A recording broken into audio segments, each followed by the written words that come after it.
Hello and a warm welcome to South Central on ET Now. You're watching India's first and only business news bulletin to focus on South India as we bring you key news and updates on everything that matters across the 5 southern states.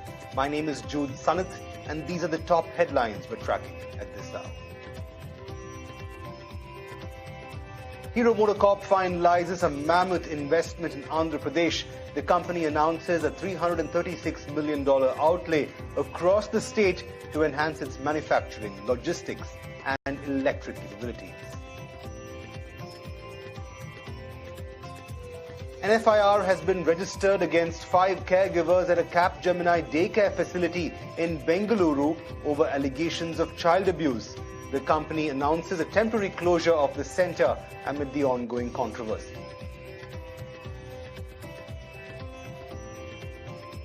It's a major milestone for Hyderabad-based space tech unicorn Skyroot. The startup sets a July 12th to August 4th window for the launch of Vikram 1. This will be India's first ever private orbital rocket launch. Nikhil Kamath-backed Sarla Aviation completes the test flight of India's heaviest eVTOL aircraft. What's the road to commercialization? And is this one step further towards a full-service air taxi operation? That's coming up next. And can AI make India's construction sector more efficient? A Bengaluru-based startup says it's helping contractors complete weeks of work in just minutes. We find out how.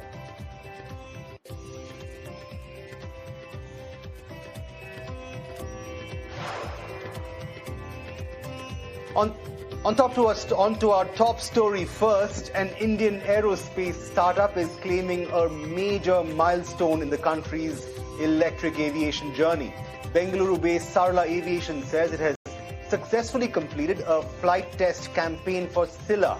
Now, for context, Scylla is a 700 kg electric technology demonstrator that it says is the heaviest electric vertical takeoff and landing aircraft to take off in India. As part of a 6-month campaign, the company conducted more than 500 tests and logged over 18 hours of flight testing. Now, the half-scale eVTOL demonstrator was built in under a year with an investment of less than $13 million and is designed to validate the technologies that will eventually power Sarla's passenger air taxi Shunya. The company now plans to begin work on Scylla 2.0, which will focus on the crucial transition from vertical takeoff to sustained wing-borne flight. Now, here's why this matters. This test is considered to be one of the biggest technological hurdles in developing a certifiable passenger eVTOL aircraft. So to tell us what happens from here on and what the road to commercialization looks like, I am now joined by Rakesh Gaonkar, co-founder and CTO at Sarla Aviation. Rakesh, firstly, thank you so much for joining us in South Central today. You've described Scylla as the heaviest electric aircraft to take off vertically in India. Now, from an engineering standpoint, what were the 2 or 3 biggest technical challenges that you had to solve to get a 700 kilogram class eVTOL safely off the ground and into the air? First of all, good evening to all and to all the viewers. Yes, I think we had a lot of different challenges going forward, but you need to understand that while we were doing that, the ecosystem is one of the hurdles that we had to kind of de-risk. The reason why I'm saying ecosystem is so far what the ecosystem that we have is very good for the drone, but what the kind of aircraft that we are building is the architecture is the kind of components that you require are very expensive, that they don't come from India most of the time, and we had to kind of de-risk. So that was one of the challenges because and the next challenge was the flight controls, the architecture that we have. You can see all of the propellers, 6 of them has to work like as if it's one propeller to have a controlled flight. And the next one was the integration of this this bird, basically, because you can see all of the complex system behind of me which needs to work together. By the way, this is a full-scale aircraft that is a 3-ton bird, which will be the learnings from the half-scale will be put into this bird that you see behind of me. Right, very interesting. That I'm glad we have you right where the action is happening, especially with that right behind you, Rakesh. Now, Scylla 1.0 has completed over 500 tests and 18 hours of flight testing. What was the single most important takeaway or lesson from the campaign that actually changed the design when it comes to Scylla 2.0? I think the question when we were doing the testing was whether it can fly, basically, and the way the bird was integrated within a very less time. We had to take a lot of trade-offs to do that, basically with the ecosystem that is present in India. So every test made sure that our assumptions are validated, basically, be it from flight controls, be it from aerodynamics, be it from the wash of the propellers, be it from so many other, like the battery characterization to motor characterization to the motor control. So there's a complex hardware going into this bird, and we had to spend so much hours and 500 tests and 18 hours. In order to get there, we had to actually spend much more, like the entire 9 months we were spending in order to get there, basically. So it has been a very big accomplishment for us. But going forward, the question would not be whether it can fly. The question would be in Scylla 2.0 would be to can we fly repeatedly very safely, basically. I'm glad you bring up that very important point because, I'm sure you agree that while hovering is one thing, the transition from vertical flight to actual wing-borne flight is where many eVTOL programs struggle. So how confident are you that you can actually crack that next milestone? And what makes it so technically difficult in the first place? I think one must remember that yes, transition flight is one of the most difficult one of the biggest milestone that any eVTOL company will love to tell the world, basically, and we would also want to be there, basically. The reason why it is very complex is you need to understand that every system needs to work together. For example, if you can like when it's taking off vertically in the vertical takeoff mode, all the props are providing the lift. When it going in the cruise, the lift is coming from the wing. But when you are in transition, both the system work together, basically, simultaneously, and needs to coordinate with a flight algorithm, basically. The wind condition at that point in time, it's physically changing. The bird is always physically, like, it's there is a noise in the avionics that needs to be figured out at the same time, basically. So there is a lot of complex integration and complex mechanism that needs to work in tandem to make that happen, basically. And when it happens, like, you can see the magic, basically. Well, the magic is in the machine, like they say, Rakesh. So let's talk business for a bit. What does your commercialization roadmap look like over the next 3 to 5 years? And more importantly, what milestones should investors now watch out for? So I think it's public now that we want to have a bird commercialized by late 2030. But to get there, there is a phase-wise approach, basically, like the Scylla 1.1 did is like our first hover test and everything. The 2.0 is supposed to get us to transition flight and full wing-borne. But that same learning, all of this learning, will put it into a full scale that we'll build by the end of 27, basically, which will be there for flight test. Again, it will go through the same process, and we'll build a couple of such aircrafts which will have different maturities, which means that we will also have different certification maturity inside the bird being built, basically, by the time we reach till 2030.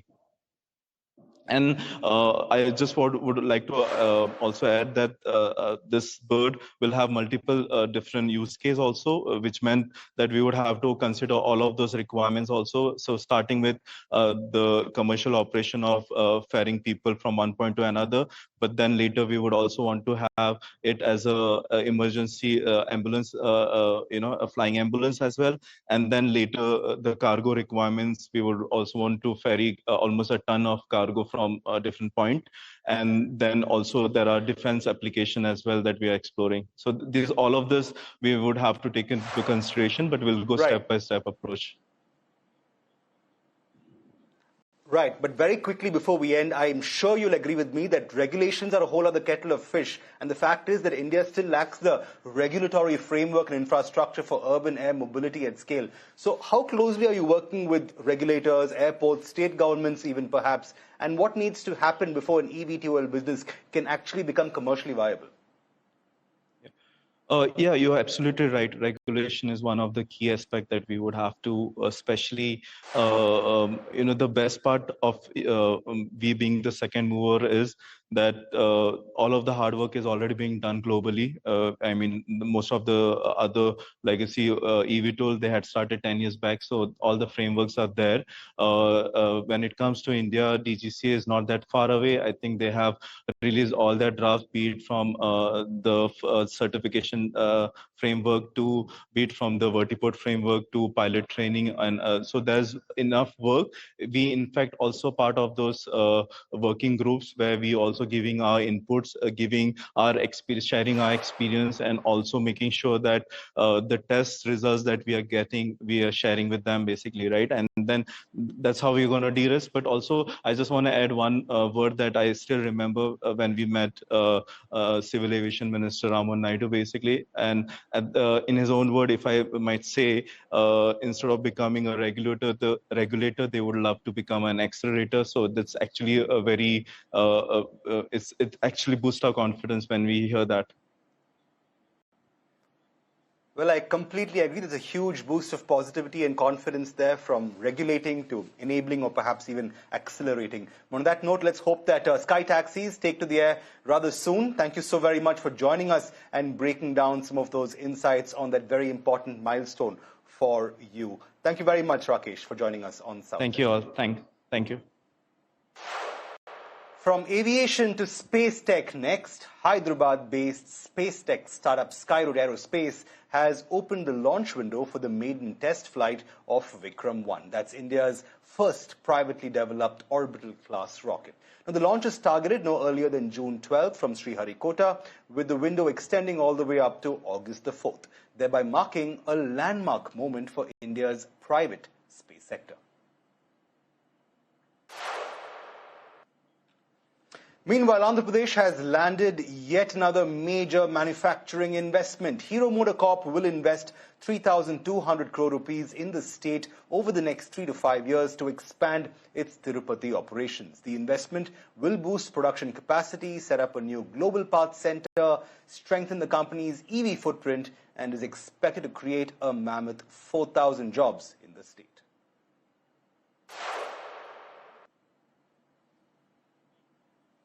Meanwhile, a shocking case of alleged child abuse has emerged from Bengaluru. An FIR has now been registered against 5 caregivers at a daycare center inside Capgemini's campus after videos purportedly showed toddlers being physically abused. Capgemini has temporarily shut the facility, saying it is cooperating fully with the investigation while reiterating that the safety and well-being of employees' families remains a top priority. Times Network's Varshini sent us this report. An extremely horrific crime which has left the people of Karnataka in shock has occurred in Bengaluru as toddlers, poor children, were harassed and tortured at a daycare of a private corporate company, which is Capgemini, right outside which we are currently standing. 5 nannies who were working in the daycare have harassed and tortured the children, put them into washing machines, threatened them into dark spaces, tried to hose them down with jet sprays. And these have been captured in videos, and the videos have come out. Police complaint has been filed, and the Whitefield police have filed an FIR, and they are investigating the matter right now. And this is basically a creche that the employees of this particular company can leave their children at while they are at work. And when they think that their children are being taken care, what has actually happened is a torture and abuse for the poor children, and which is definitely horrific and heartbreaking to see. In fact, what we are given to understand is that the company has issued a statement saying that they have temporarily shut down services at the daycare, and until there is a investigation that is underway, until that is over, they will also support the police in the investigation, and the priority for the company is to take care of the safety and security of the employees and the children. Therefore, we'll have to see how this is going to go about. But right now, since the investigation is underway, we'll have to see what exactly happened here, if there was any other involvement here, or if it was a independent act by these nannies who were present at the daycare. All of these questions are still lingering around. We will also try to talk to the company officials and the police officials and the parents of the children.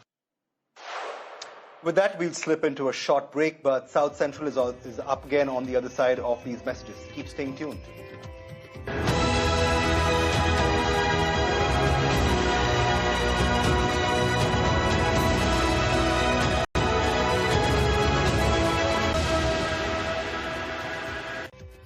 Welcome back. You're watching South Central on ET Now with me, Jules Sanat. Moving on to some news from the AI space next. Artificial intelligence is rapidly becoming the next big disruptor for India's real estate and construction sector. In fact, we've covered it right here on South Central as well. But a recent study report suggests that AI adoption across Indian corporate real estate has surged from less than 5% in 2023 to well over 90% just last year, even as developers and investors increasingly turn to technology to improve efficiency, governance, and decision-making. But while AI is transforming the institutional side of the business, it's also beginning to change the way construction projects are managed on the ground. Bengaluru-based PowerPlay says its AI tools are also helping contractors automate documentation, track projects more efficiently, and reduce workflows that once took 2 weeks to just about 5 minutes. So joining us now to discuss how AI is reshaping construction management and what it means for India's rapidly growing real estate sector is Ish Dikshit, co-founder and CEO of PowerPlay. Ish, firstly, thank you so much for joining us on the Bulletin today. You've probably read the report that I referred to, and you're pretty much on board when you say that AI can reduce some construction workflows 2 weeks to just 5 minutes. But which workflows are we talking about specifically, Ish? And how does this tech save on time, manpower, cost savings for the average project? Yeah, thank you for inviting me. One of the key areas where we have been seeing AI adoption is on the planning and estimation side. Usually when construction projects are planned, it starts from a bill of quantities or a construction drawing. And a team of highly skilled people read those drawings and try to make bill of quantities and try to estimate what kind of costs will be incurred in the project, as well as timelines.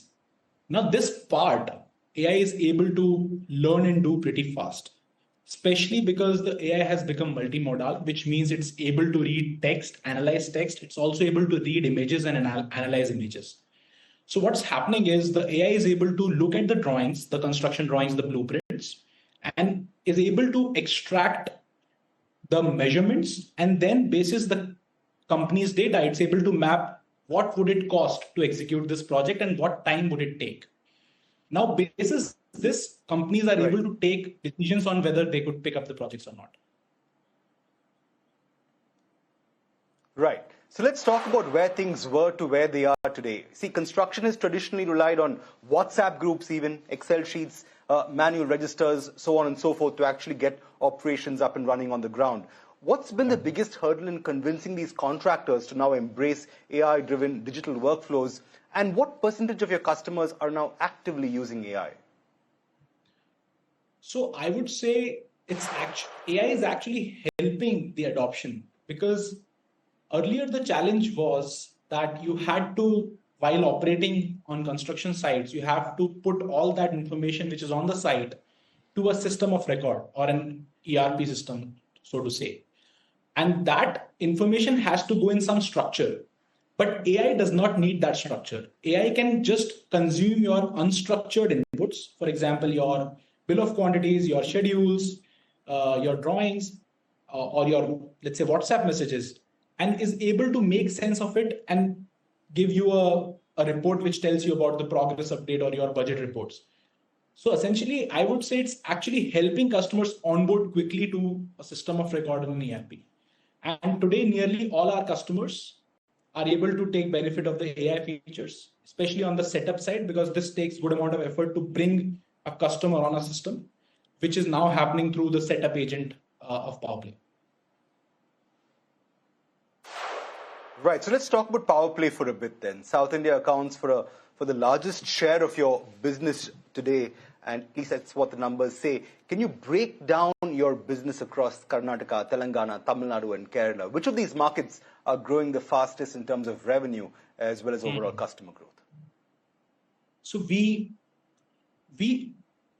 have a free app which is used across India, but paying customers are usually in the southern part of the India, with Karnataka being the top revenue driver for us, followed by Tamil Nadu. And the recent picking up very fast growing market is Telangana, followed by Gujarat.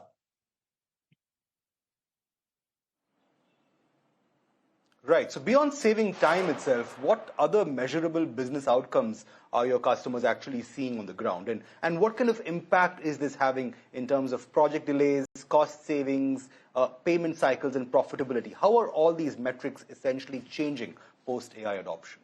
Yeah.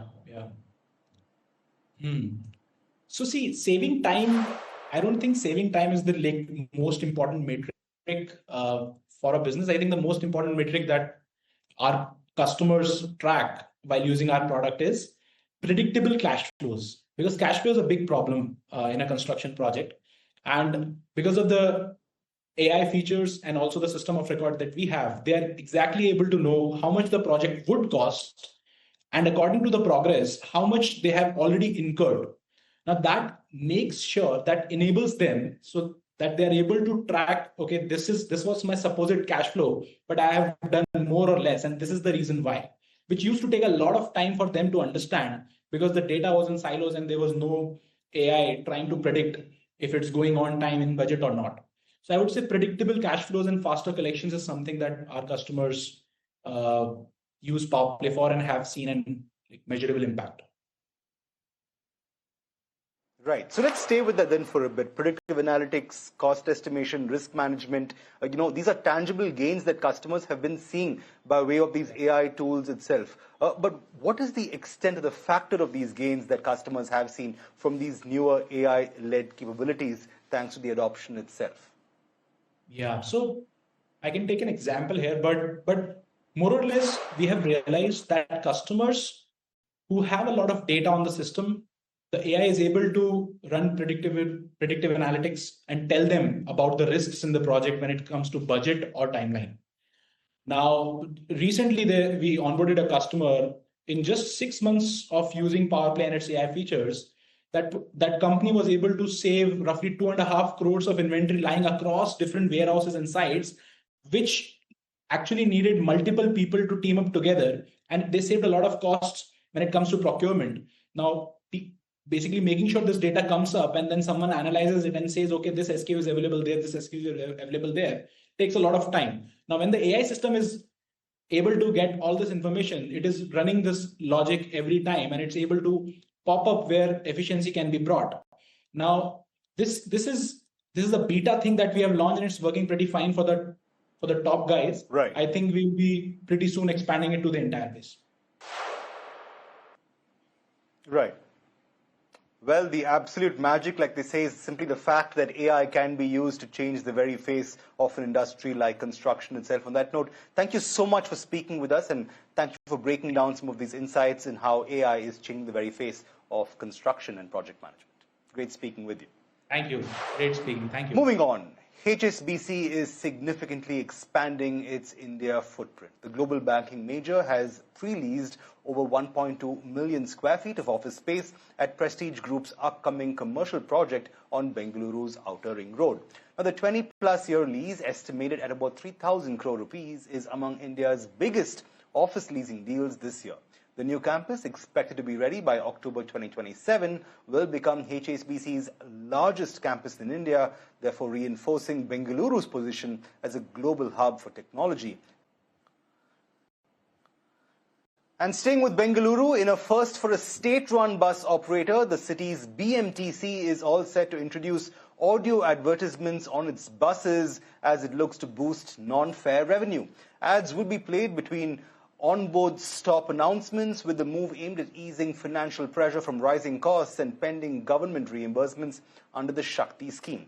BMTC, which carries around 45 lakh passengers every day, is also exploring ticket back and QR code advertising to diversify its revenue streams. And 8 workers have been tragically killed after a massive granite rock gave way during an excavation at a quarry in Karnataka's Chamarajanagar district. Rescue teams recovered all the mortal remains after an hours-long operation. Authorities in Karnataka have now launched an investigation into the cause of the collapse.